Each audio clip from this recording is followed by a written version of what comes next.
Bismillahirrahmanirrahim. Assalamualaikum warahmatullahi wabarakatuh. Selamat pagi anak-anak. Waalaikumsalam Ibu. Bagaimana kabarnya hari ini? Ah, Luar biasa. Alhamdulillah, luar Allah biasa. Luar Akbar. biasa, Allahu Akbar. Alhamdulillah ya, masih pada semangat meskipun kita sedang puasa, tetapi tetap ya harus semangat. Jangan sampai menjadi alasan untuk kalian bermalas-malasan. Baik ya, sebelum memasuki pembelajaran hari ini, alangkah baiknya kita berdoa terlebih dahulu agar segala kegiatan kita diberikan kelancaran. Silahkan kepada ketua murid untuk memimpin doanya terlebih dahulu. Baik Ibu, teman-teman, sebelum kita memulai pembelajaran, alangkah baiknya kita berdoa terlebih dahulu. Berdoa menurut agama dan kepercayaan masing-masing, dipersilakan. Berdoa dicukupkan. Ya, terima kasih Agung. Hari ini kita akan memasuki pertemuan kedua ya. Ibu ingin mengecek kehadiran kalian terlebih dahulu. Untuk mengisi daftar kehadiran pada hari ini, silahkan kalian mengisi kehadiran melalui Google Form yang akan Ibu bagikan melalui kolom chat Zoom. Sudah ada ya presensinya? Baik ya, Ibu ingin mengecek kesiapan belajar kalian terlebih dahulu dengan mereview materi minggu lalu. Nah, sekarang Ibu ingin bertanya, apakah ada yang masih ingat minggu lalu kita mempelajari mengenai materi apa? Saya, Bu. Ya, bagaimana, Agis? Minggu lalu kita membahas mengenai hakikat perlindungan dan penegakan hukum, Bu. Ya, betul sekali ya, Agis. Nah, sekarang Ibu ingin bertanya kembali, siapa yang ingin menjelaskan sedikit mengenai materi minggu lalu? Saya, Bu. Ya, silakan Nabila. Ya, perlindungan hukum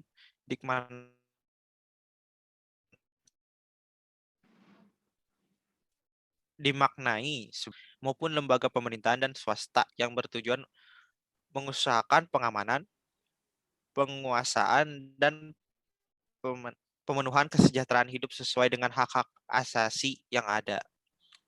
Ya, tepat sekali ya, Bila. Terima kasih atas jawabannya. Pada minggu lalu, kita membahas mengenai hakikat perlindungan dan juga penegakan hukum. Nah, materi kita kali ini berkaitan dengan materi minggu lalu, yakni kita akan membahas mengenai perlindungan lembaga penegak hukum dalam menjamin keadilan dan kedamaian. Nah, apa sih kaitan materi kali ini dengan materi minggu lalu? Kaitannya ialah dalam upaya penegakan hukum terdapat lembaga khusus yang bertugas atau berperan untuk menegakkan hukum agar terciptanya kesejahteraan. Nah, kita akan membahas mengenai apa saja sih lembaga penegak hukum dan bagaimana peran serta tugasnya. Baik, Ibu akan menyampaikan kompetensi dasar serta tujuan pembelajaran kita pada hari ini.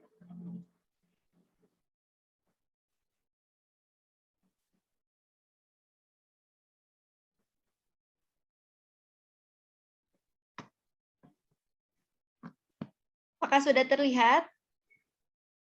Sudah ada? Sudah, Bu. Sekarang sudah terlihat Ibu. Baik, kompetensi dasar kita pada pertemuan kali ini ialah 2.2, melaksanakan nilai-nilai praksis perlindungan dan penegakan hukum dalam masyarakat untuk menjamin keadilan dan kedamaian. Nah, tujuan pembelajarannya melalui metode tanya-jawab, penayangan video dan diskusi kelompok, peserta didik diharapkan mampu menjadi hasil analisis praktik perlindungan dan penegakan hukum untuk menjamin keadilan dan kedamaian dalam kehidupan bermasyarakat, berbangsa, dan bernegara. Nah, sekarang kita memasuki materi inti ya. Ibu akan menayangkan sebuah video terkait dengan materi peran penegakan hukum dalam menjamin keadilan dan kedamaian. Nah, silakan kalian amati video tersebut dan jika ada komentar atau pertanyaan mengenai video tersebut, Ibu persilahkan.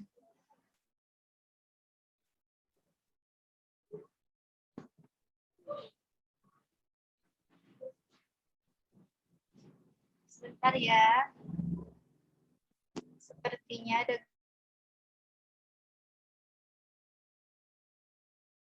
Mohon maaf ya, anak-anak, sedikit ada kendala jaringan. Baik, Ibu akan lanjutkan ya. Ibu akan menayangkan video.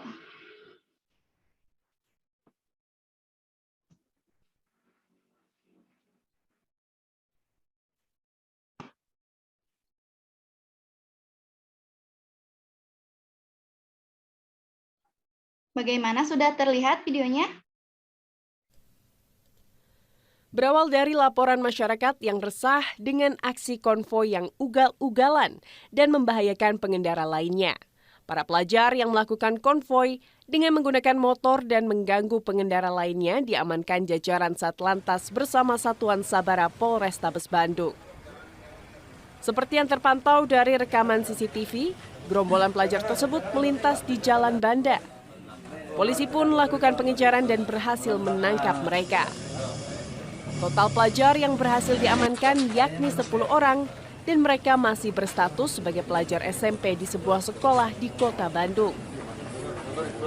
Dari hasil pemeriksaan, motif mereka melakukan konvoi dan ugal-ugalan yakni hanya untuk gaya-gayaan saja.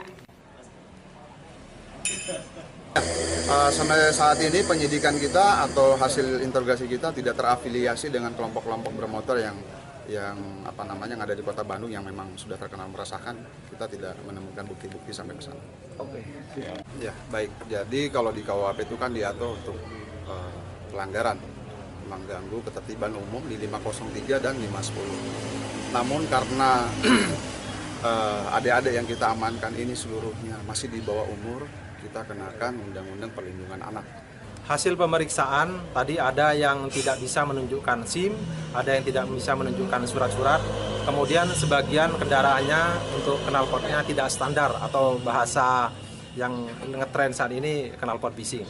Seperti itu hasil dari pengecekan anggota Satuan Lalu Lintas Polrestabes Bandung. Berarti 10 Dalam pantauan CCTV ada konvoi kendaraan bermotor yang mengganggu ketertiban umum, yaitu khususnya kelancaran lalu lintas yang ada di Kota Bandung. Meski melakukan pelanggaran, kepolisian tidak menahannya karena masih di bawah umur. Ke-10 pelajar tersebut akan dilakukan pembinaan dan diserahkan kepada orang tua mereka dengan membuat perjanjian tidak mengulanginya kembali. Sementara 15 unit motor yang mereka gunakan saat konvoi ditahan di Satlantas Polrestabes Bandung karena menggunakan knalpot bising. Motor bisa diambil kembali setelah menjalani proses sidang. Abdul Rahim, Kompas TV, Bandung, Jawa Barat.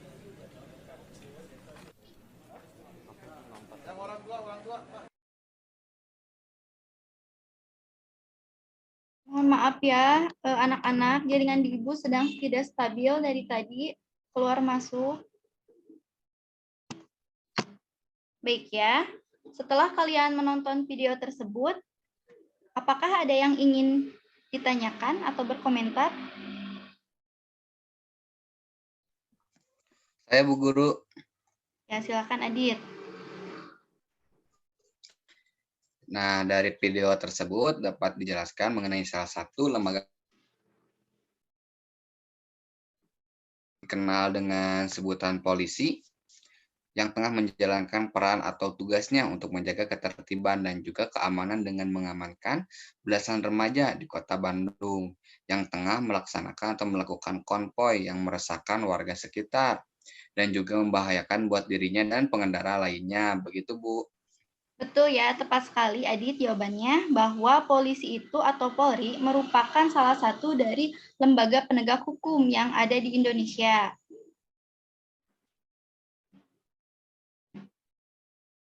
Baik, ada yang ingin ditanyakan kembali?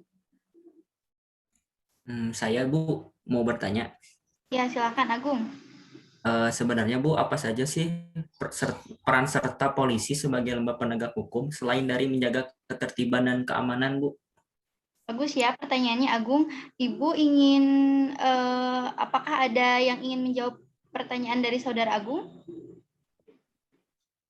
Saya Bu ingin mencoba menjawab pertanyaan dari Agung. Ya, silakan Agis.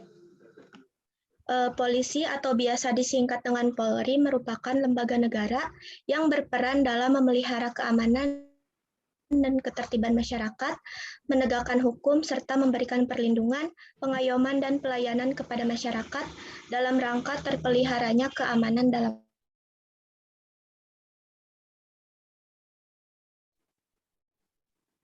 Nah, betul sekali ya jawabannya Agis. Ibu akan melengkapi bahwasanya peran dan tugas Polri selain yang telah disebutkan oleh rekan kalian tadi, Polri juga bertugas dalam bidang penegakan hukum, khususnya yang berkaitan dengan penanganan tindak pidana sebagaimana yang telah diatur dalam KUH pidana. Polri sebagai penyidik utama yang menangani setiap kejahatan secara umum dalam rangka menciptakan keamanan dalam negeri. Nah, untuk lebih jelasnya kita lihat di PowerPoint yang akan Ibu share ya. Sekarang sudah ada? Sudah, Bu. Baik. Nah, sebagaimana yang telah dijelaskan tadi bahwasanya Kepolisian Republik Indonesia atau yang sering disingkat dengan Polri merupakan lembaga negara yang berperan dalam memelihara keamanan dan juga ketertiban masyarakat, menegakkan hukum, serta memberikan perlindungan, pengayoman, dan pelayanan kepada masyarakat dalam rangka terpeliharanya keamanan dalam negeri. Nah, selanjutnya, dalam pasal 16 Undang-Undang Nomor 2 Tahun 2002 dijelaskan tentang kewenangan Polri. Baik, apakah ada yang bisa membantu Ibu untuk membaca PowerPoint di sini? Saya, Bu. Silakan, Agis.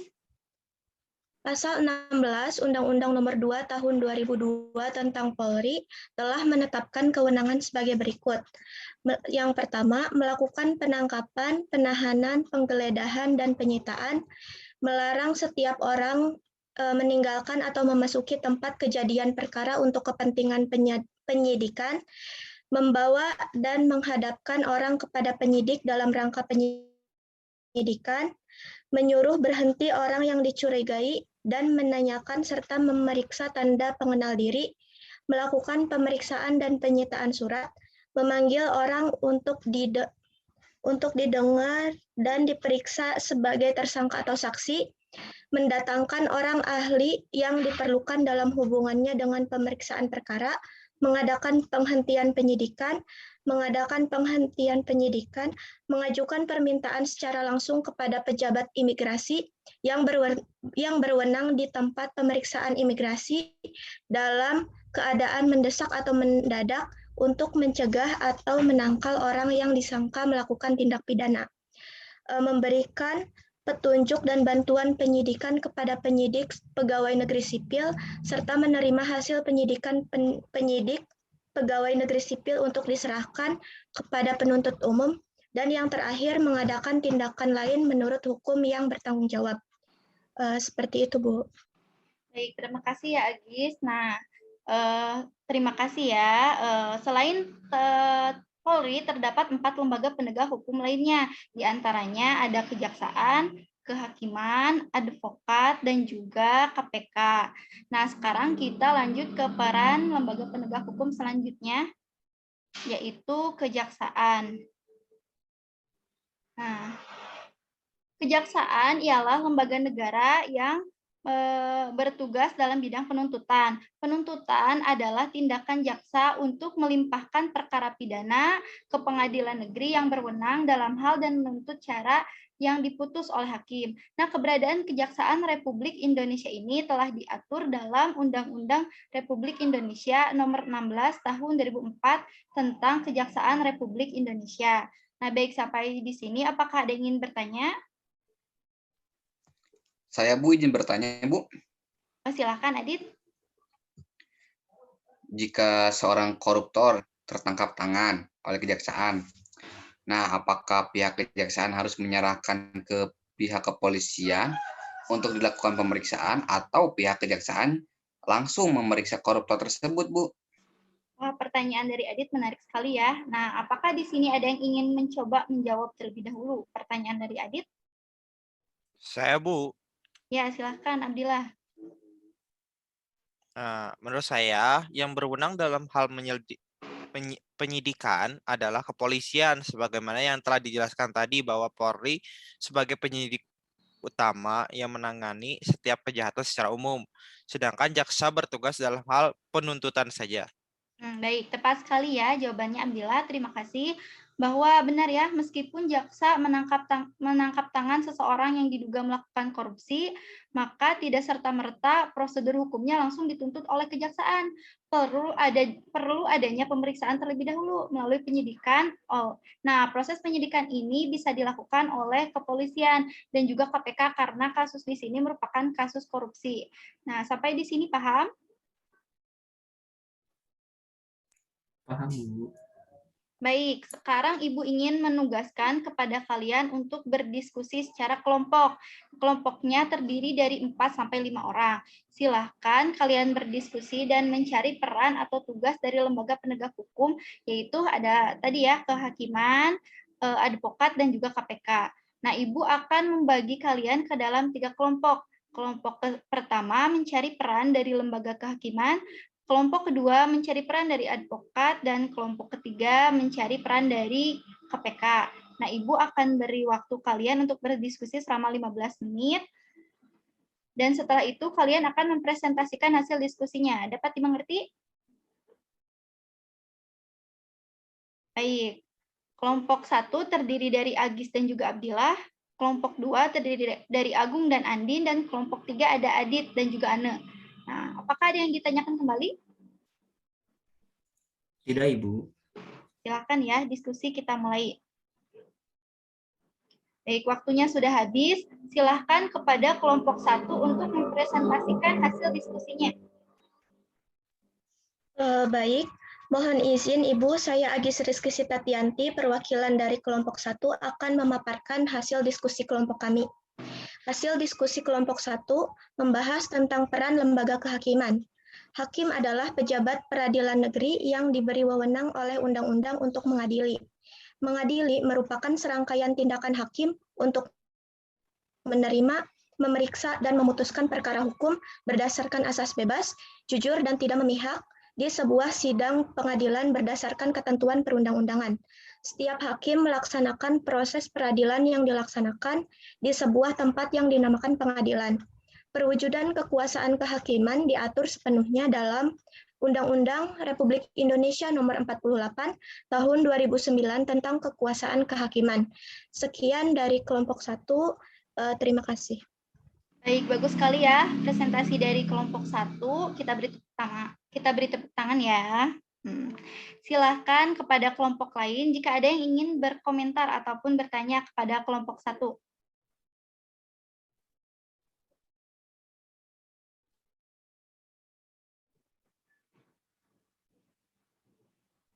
Silahkan, apakah ada yang ingin bertanya kepada kelompok 1? Saya, Bu, perwakilan dari kelompok 3. Ya, silahkan Adit. Saya, Bu. Ya. Nah, saya perwakilan dari kelompok 3. Menurut saya pemaparan dari kelompok 1 itu sangat baik. Namun, dari sini saya ingin bertanya, bagaimana seorang hakim harus memutuskan perkara tersebut? Baik, silahkan kepada kelompok 1 untuk menjawab pertanyaan dari Adit.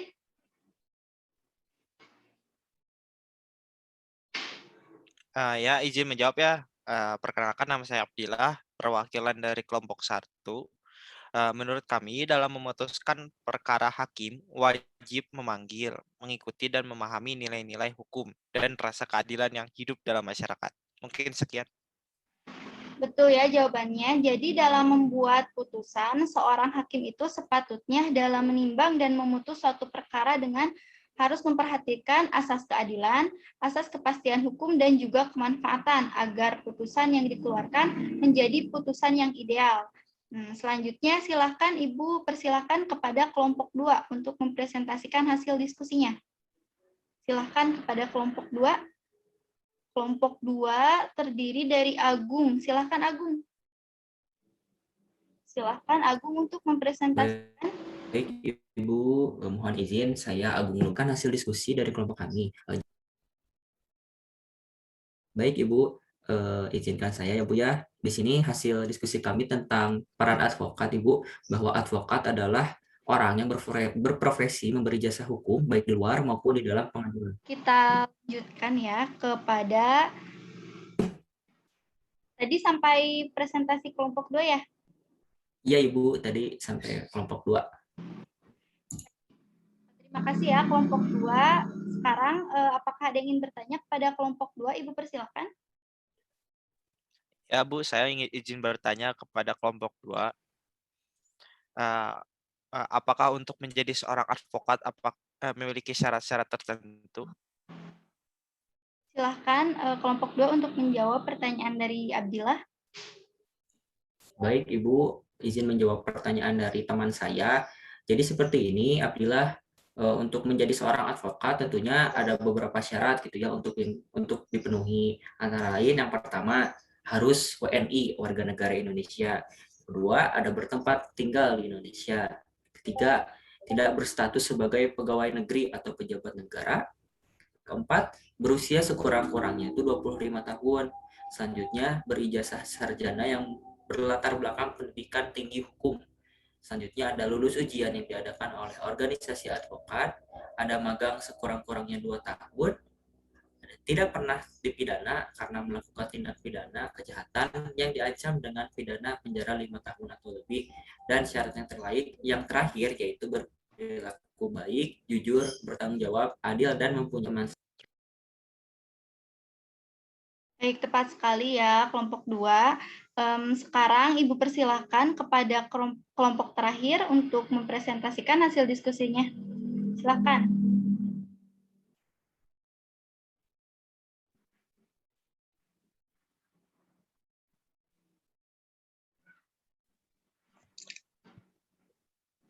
Saya perwakilan dari kelompok 3 akan memaparkan hasil diskusi kelompok kami. Hasil diskusi kelompok 3 membahas tentang peran KPK. Lembaga KPK atau Komisi Pemberantasan Korupsi.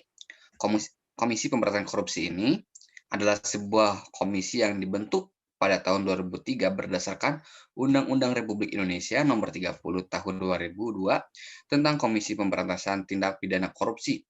Tujuan dibentuknya KPK adalah untuk mengatasi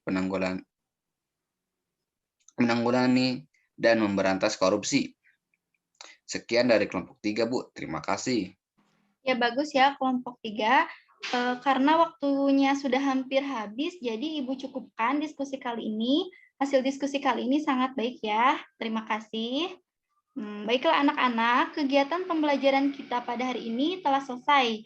Sebelum Ibu menutup pembelajaran, apakah ada yang ingin ditanyakan terlebih dahulu?